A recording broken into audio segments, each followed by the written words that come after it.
All right, guys. So we're going to be talking about all the different tools that we have available for us for our graphite drawing. Okay. So obviously, if you're working from home and don't have your art supplies from last year, that's okay. We can make do with just a single regular pencil. But if you have your art supplies at home, or if you're going to be working in the classroom, we have all this stuff available for us. Okay. So we're going to talk through all this stuff starting with the pencils. Right?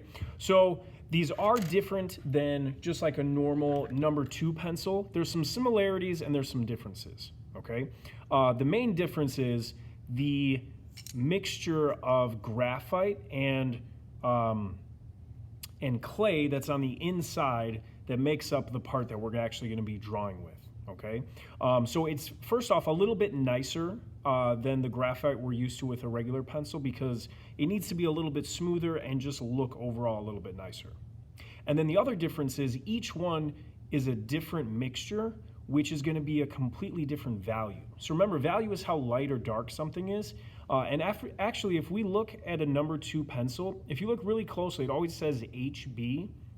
So if you reference that chart that I shared with you guys, that shows you that this is about right in the middle of the value chart, okay?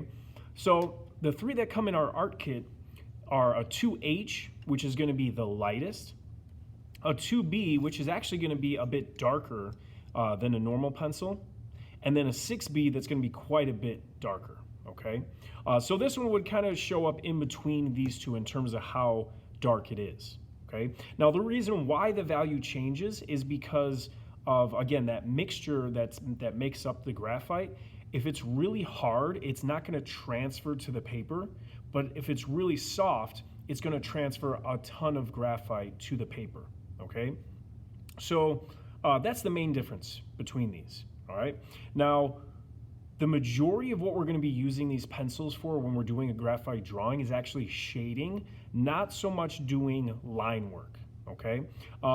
So we're going to talk more about how we want to hold our pencil and focus on different things, but for today, I just want you to try out these 3 different values and see how different they are from each other. So if you take one and just using the side surface area, use the same amount of pressure and shade in a little space just with each one of these. And even though I'm using the exact same pressure, again, just that mixture of clay and graphite is going to create a much different value. And it's also going to feel different as it's going across the surface of the paper because that mixture is so different, okay? So pencil-wise, that is the difference. So again, we have a 2H, a 2B, and a 6B. If you go to an art supply store, you could buy kits of pencils that have a bunch of different numbers that are all different values. But for me, when I'm drawing, I usually only use about 3 or 4 different values. And then you could start to mix these together, which is something else that we're going to talk about, okay? So as you're starting to fade different values, you should be able to do a pretty good job with just the pencils and gradually make changes to that. But one tool that does make it a little bit easier is a blending stump, which kind of looks like a little mini pencil. It's just a solid piece of paper that's sharpened to a point. And what this is going to do is it's going to work the graphite into the surface of the paper so that it looks a little bit smoother. So say we were doing a fade. Actually, I'm going to use a darker pencil. And we just wanted that transition to smooth out a little bit. We could use a blending stump, again, right over the top with just a little bit of pressure, not too much because you could ruin your drawing if you use too much pressure. But you can see that's just going to make that value a little bit fuzzier, a little bit smoother. And it can help smooth out your shading a little bit. Now, you don't want to overuse the blending stump because, again, we're working that graphite deeper into the paper. And if you go too hard and use it too much, it's actually going to get stuck so deep down that even if we erase over the top, it's not going to come out. So honestly, I don't use blending stumps very often. You could just use your finger and blend the graphite that way. But it does work well also if you notice like these little tiny white spaces inside of your shading, it could also fill those in a bit more. So we will be using it that way for our drawing. And then some people like to take some of that graphite and actually use your blending stump as a drawing tool to get some really soft looking shading, okay? Now, if you're gonna be working in class with a blending stump, obviously it does build up on the surface of the blending stump. So we've got these little sandpaper blocks that you can hold down, and then you can take your blending stump and hold it on an angle. And what I'm gonna do is I'm just gonna shade back and forth, but gradually be turning this while I'm doing that.